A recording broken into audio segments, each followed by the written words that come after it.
Now that we're at the end of the year, it's time to take a look back at all the games I covered this year on the good, the bad, and the Game Boy, and decide which 5 games were my favorite and which games were my 5 least favorite. Now just to clarify, this isn't me saying which games were the best and the worst. Just because a game is good doesn't mean I'm necessarily going to like it, and conversely, just because a game is bad doesn't mean I'm going to dislike it. Although obviously in most cases that is how it works out. Of course, it goes without saying that due to the completely subjective nature of this list, you may disagree with my picks for these games and any other games that didn't get mentioned, which is totally okay. I'd like to think this is a safe place to share differing opinions, and even though you probably won't change my mind on anything, I welcome discourse, and you are formally invited to share your own perspectives in the comment section down below. The only rule is that I'm only focusing on the games that appeared in the 8 Game Boy videos I published in 2024. I did a similar video for 2023 and I will link that in the description. So now that the table has been set, let's start ranking the games. I'm gonna go in descending order from my most favorite to my least favorite, starting with...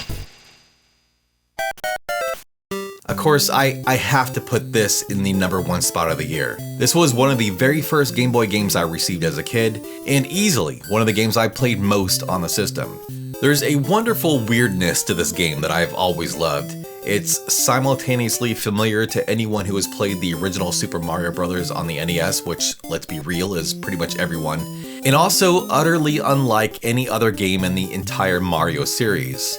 In what other game does Mario face an army of moe heads and hopping Chinese vampires? And for that matter, in what other games does Mario pilot a submarine or an airplane? And of course, all of this is accompanied by a fantastic soundtrack, composed by Hirokazu "Hip" Tanaka, the man behind many iconic Nintendo game soundtracks, and this one, I have to say, is easily one of his best. The Mega Man series has been admittedly hit or miss on the Game Boy, but honestly I'd say that it has been mostly hits. After stumbling a little bit through the first 3 Game Boy games, I think Capcom and their shadow developer Minakuchi Engineering really hit their stride with the 4th entry to the series. Although the game is still plagued by many of the same issues that afflicted the first 3 games, such as the cramped and claustrophobic play area and the sluggish speed the game runs at, I'd say they more than made up for it with how well they took assets from the NES series, specifically Mega Man 4 and 5, and used them in clever and inventive ways that in some ways actually improved on the original games. And of course, it goes without saying that the game looks and sounds fantastic. My only real complaint with Mega Man 4 is that there were several instances of gratuitous cutting and pasting, which was likely done to save memory space on the cartridge, but overall the rest of the game was so impressive that I can't even really hold this against the game.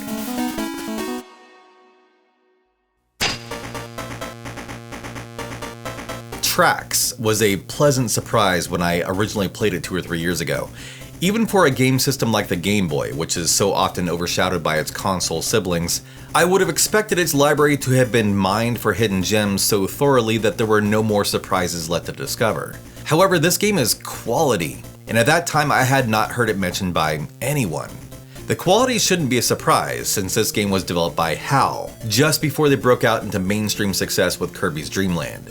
Tracks has the same cute and cuddly graphics and playful energy that we've all come to expect from the Kirby series, so it's pretty clear that the games were, at the very least, developed within close proximity to each other, possibly even with the same mastermind at the helm.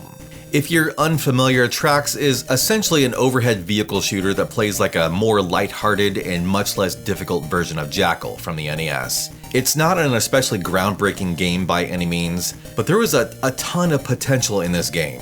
And it's a shame that what could have been the start of a bigger series pretty much stalled out with its first entry.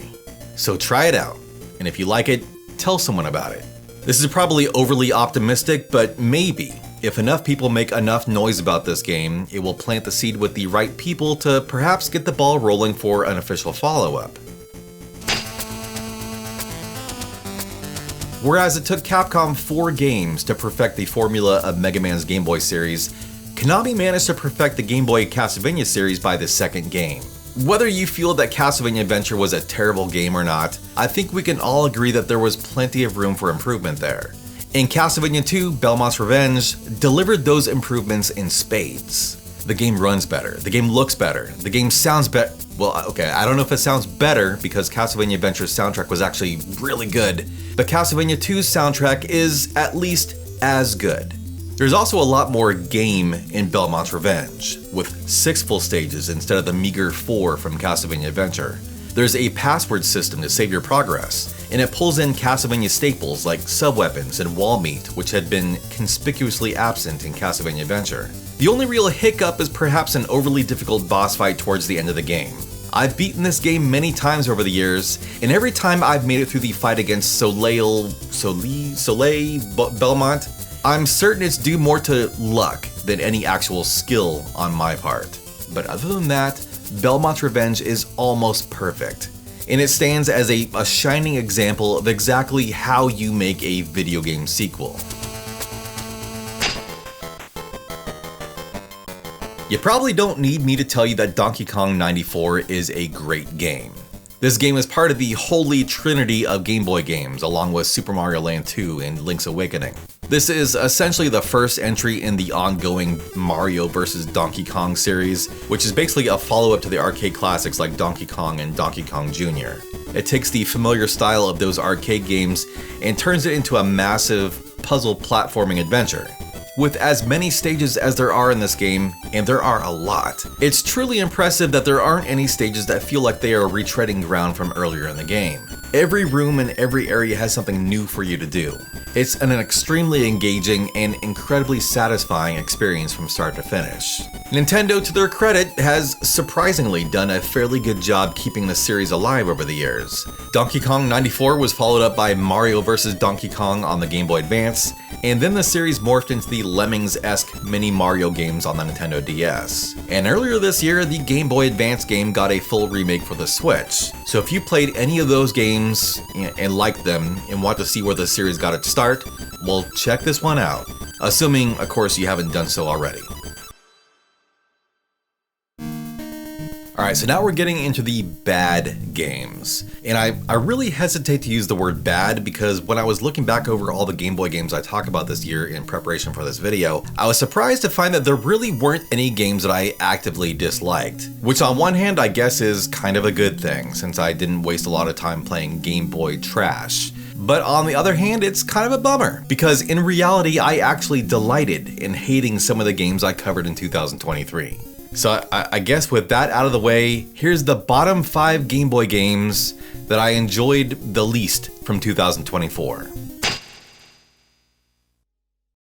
Spot the Cool Adventure is not a particularly good game, but it's related to a game I think is really good, McKids on the NES, which was called McDonald Land overseas. There was also a McDonald Land game developed for the Game Boy, not a full port of the NES game, but just an alternate version. And when it was brought to the US, they sprite swapped the Cool Spot character into the game. Although in this case, instead of sprite swap, I guess you could say it was a 7-Up swap. I'm not gonna lie, I wish I'd thought of that joke for the original video. The game's not that good. It's got weird controls, kind of boring, unimaginative gameplay, and just absolutely terrible music. But again, just by virtue of its proximity to McKids on the NES, I'd still rank it the highest of all the Game Boy games I liked the least from 2024. Bubble Bobble was one of my favorite arcade games as a kid, and I think its NES port is pretty great too. Bubble Bobble on the Game Boy is just like the NES game, except with the best aspects of the game completely ripped away. It's bad enough that the game is a single player only experience, but they had to go and do the unthinkable. They absolutely destroyed the iconic Bubble Bobble theme music.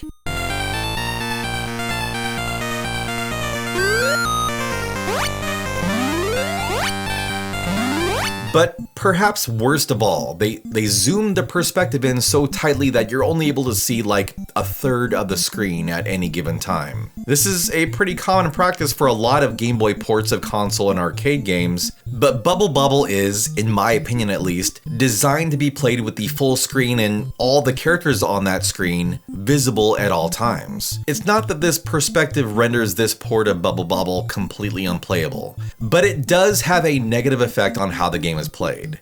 Just as it's probably painful for many arcade purists to see Pac-Man displayed like this, it's kind of tragic for me to see a childhood favorite like Bubble Bobble reduced to this. This is Cool Spot. It was developed for the Super Nintendo and the Sega Genesis, which were the most powerful home gaming systems at the time. Although I'd say that the Super Nintendo version is the better version of the two, visually at least, both games look and play pretty much the same. This is the Game Boy port of Cool Spot. It doesn't look as good, it doesn't play as good, and it just begs the question, what are we doing here? It was one thing to port popular NES games to the Game Boy. Aspect ratio aside, the NES and Game Boy were both 8-bit systems, and it wasn't really too hard to shrinky-dink an NES game down to play reasonably well on the Game Boy. But these NES to Game Boy ports were never perfect. There were always sacrifices that had to be made. So I gotta ask, if the Game Boy struggled to reproduce the experience of an 8-bit NES game, what hope did it have with a game that was made for 16-bit systems like the Super Nintendo and Genesis? The answer is, none.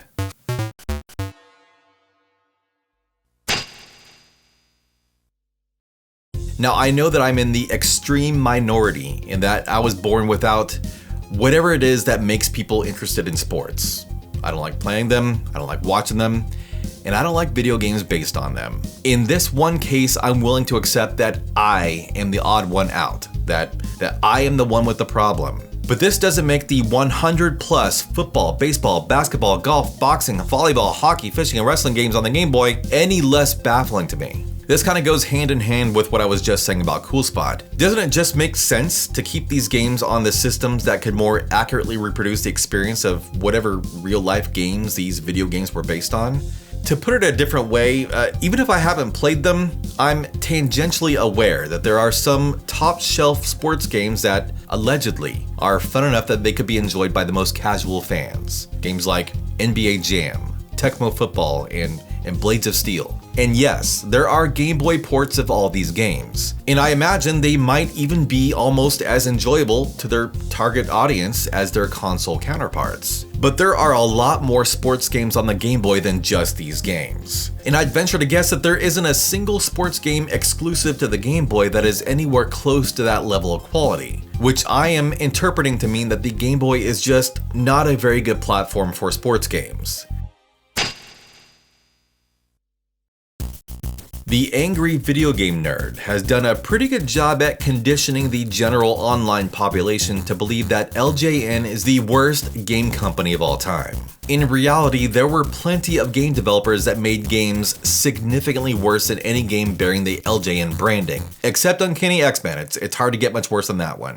Now, I'd personally argue that one such developer is Titus. Titus? What the fuck is that? Titus is a French game developer who seemed to have mainly made games for home computers, which was a platform much more popular in Europe than in the US. However, they also made a bunch of games for dedicated gaming consoles, the most famous of which, of course, was Superman 64, which I haven't personally played, so I won't offer an opinion of it, but I will point out that the people who have played it appear to be convinced that it is one of the worst games ever made. So take that as you will. During the animal mascot craze of the early 90s, Titus decided to make a game around their own animal mascot, and the result was Titus the Fox to Marrakesh and back. Now, to be fair, Titus the Fox isn't the worst game I've ever played. It's not even the worst Titus game I've ever played. But of all the Game Boy games I talked about in 2024, and that includes bangers like Bart Simpson Escape from Camp Deadly, Titus the Fox is easily the most charmless and annoying game out of all of them. And there you have it, that's my top 5 and bottom 5 Game Boy games of 2024. If you made it this far in the video, thank you very much for watching, and I will see you in 2025 on the good, the bad, and the Game Boy.